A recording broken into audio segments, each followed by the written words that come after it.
জালিমিন। বিপদে পড়লে আপনি এই দোয়াটি পড়বেন। গাড়িতে উঠেছেন, দোয়া পড়েন।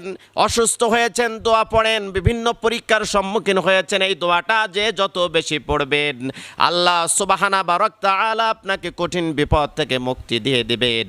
এই জন্য বিপদে পড়লে মানুষের কাছে আগে না গিয়া, মানুষের কাছে না দৌড়ায়া, মানুষের হেল্প সহযোগিতা চাওয়ার আগে, যিনি আমাকে আপনাকে নিয়ে টেনশন করেন, আমাকে আপনাকে নিয়ে বেশি চিন্তা করেন, আমাদের রিজিকের বাজেট করে দিয়েছেন, আমাদেরকে সব সময়ের জন্য ভালো রাখার ক্ষমতা যার আছে, তার কাছে আপনি বেশি বেশি দোয়া করবেন। লা ইলাহা ইল্লা আনতা সুবহানাকা ইন্নী কুনতু মিনাজ জালিমিন।